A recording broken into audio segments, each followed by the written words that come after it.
Halo semuanya, selamat datang kembali di Ruang Belajar Akil bersama aku Syifa yang akan bacain buku cerita hari ini.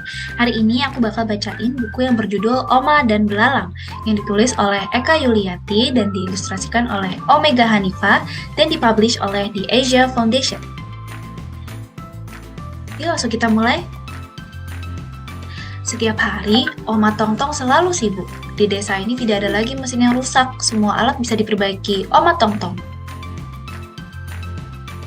Ditemani bebek, kalkun, dan bangau peliharaannya, Oma juga menjaga lahan warga. Tidak boleh ada hama pengganggu. Tikus, ulat, belalang, atau hama lainnya akan berhadapan dengan Oma. Jadi si Oma ini memang seseorang yang dikenal sebagai seseorang yang bisa membetulkan sesuatu gitu. Dan Oma ini selalu mengatasi hama-hama pengganggu seperti tikus, ulat, belalang, atau hama lainnya. Oma Tongtong sigap menangkap belalang dengan tangan kosong. Sepertinya belalang-belalang ini makin banyak. Tiba-tiba ada bunyi bising di udara. Awan hitam di langit juga tampak aneh. Awan itu bergerak turun dengan cepat. Gawat, rupanya gerombolan belalang datang menyerang. Mereka melahap tanaman jagung di ladang. Dalam sekejap tanaman jagung menjadi rusak. Jadi tanpa diprediksi apapun oleh Oma, tiba-tiba banyak belalang yang datang. Belalang itu dianggap sebagai hama ya teman-teman. Jadi si hama belalang ini tiba-tiba menyerang ladang yang ada di desa tersebut. Ini tidak bisa dibiarkan, kita harus melawan serbuan belalang. Oma Tongtong mengajak semua warga. Para unggas pun ikut menyerbu. Dengan cepat, ember Oma terisi penuh. Unggas-unggas berpesta makan belalang. Belalang dapat diolah menjadi masakan penuh gizi. Oma Tongtong juga jago dalam hal ini. Sedapnya aroma masakan Oma. Oma Tongtong terus beraksi melawan belalang di sana-sini. Belalang-belalang itu rakus dan bertelur banyak sekali. Menangkap belalang sungguh melelahkan. Aneka masakan belalang juga mulai membosankan. Namun belalang-belalang terus berdatangan. Jadi di tengah-tengah dia membasmi itu sebenarnya berhasil. Si Oma ini berhasil membasmi belalang-belalang tersebut. Tetapi everything is getting out of hand gitu teman-teman. Jadi kewalahan si Oma ini kewalahan karena belalang yang datang begitu banyak dan sudah tidak tahu lagi belalang ini harus diapakan. Oma tidak bisa membagikan masakannya pada tetangga. Semua warga juga punya masakan belalang. Mereka tidak sanggup lagi memakannya. Mau tak mau, Oma Tongtong harus mengambil jalan lain. Oma bergegas ke gudang. Racun serangga disemprotkan segala penjuru. Udara dipenuhi kabut putih berbau menyengat. Bangau dan kalkun mulai terbatuk-batuk. Belalang-belalang berjatuhan. Sebagian lagi melarikan diri. Tidak hanya belalang bertumbangan. Para unggas dan warga juga menjadi lemas. Oma terkejut, bukan hanya belalang yang menghilang. Unggas peliharaan Oma juga tidak terlihat. Kemana mereka? Rupanya racun serangga membuat unggas-unggas lesu. Lain kali Oma tidak akan menggunakan racun untuk mengusir belalang. Yang penting saat ini belalang sudah hilang.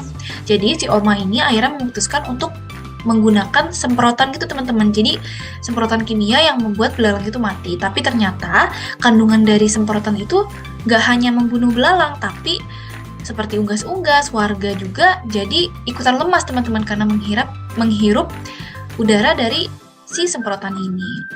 Aduh, Oma Tongtong keliru, pasukan belalang kembali menyerbu.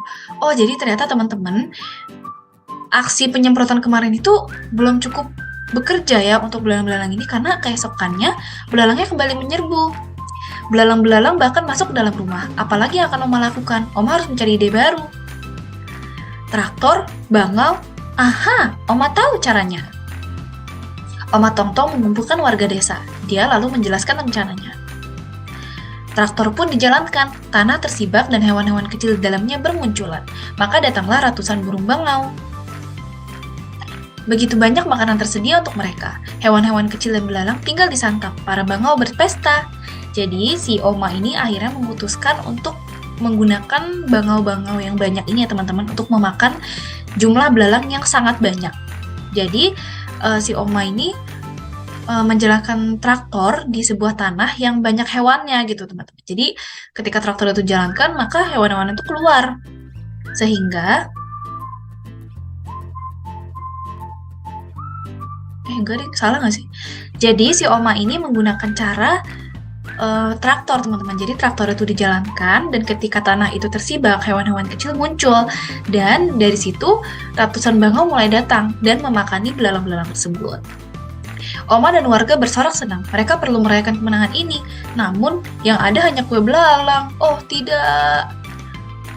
Dan ceritanya selesai sampai di sini, teman-teman. Dan pesan moral yang bisa diambil adalah ketika kalian sedang menghadapi suatu masalah atau kalian sedang menghadapi suatu masalah dan kalian sudah berusaha untuk menyelesaikan itu tetapi tidak selesai juga, itu kalian tidak boleh menyerah, teman-teman. Jadi di sini mengajarkan bahwa ketika ada suatu masalah muncul dan kalian berusaha menyelesaikan itu tetapi muncul masalah baru, itu bukan berarti masalahnya tidak bisa diselesaikan, tapi masalah itu harus diselesaikan dengan cara yang lain. Jadi kita belajar dari Oma. Jadi kita belajar ya teman-teman dari Oma bahwa ketika kita punya masalah, kita harus mencari alternatif untuk menyelesaikan masalah itu ketika cara satu dan lainnya tidak berhasil. Jadi, kalian tidak boleh menyerah dalam menghadapi sebuah masalah dan harus terus mencoba dalam menghadapi masalah tersebut. Dan sampai sini dulu. Semoga kalian menikmati ceritanya. Sampai jumpa!